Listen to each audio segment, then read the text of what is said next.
So what's up mga idol? Ayan, may mahalagang important lang tayong gagawin ngayon.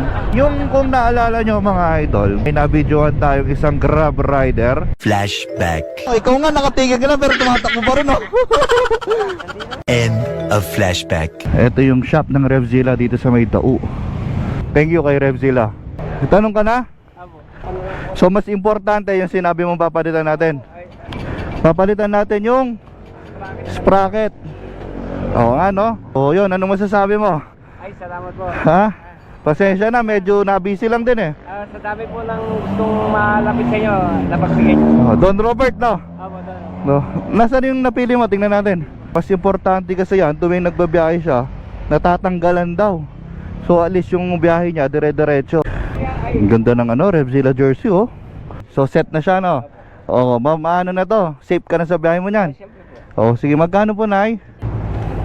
So habang pinapalagay mo yan, wala ka munang booking. Habang wala kang booking, itong sukli bibigay ko na sa'yo. Ay, salamat. Okay? Alis, habang naghihintay ka, wala kang booking, meron ka ng extra. Ay, salamat. Bahala ka na dyan kung anong gagawin mo. Pang gas mo, pang kain mo, bahala ka na. Importante, nakatulong ako kahit papano. Kahit maliit na bagay lang. Ay, hindi po, malaking tulong po yun. Ayun. O sige, baka gusto mo mag-shoutout para makaalis na ako. Shoutout po sa mga tropang Balibago. Tropang Balibago. Ayan, ride safe lagi ha, Don Robert. Eh, sana kahit papano napasaya ka ta. Ay, masayang-masaya po. Madami po ng mga gustong makiharapan kayo. Okay, sige. Napalad po ako na... O, basta ano lang ha, ingat lang sa biyahe, okay? Okay, so ride safe. Una na ako ha. Okay, so yun.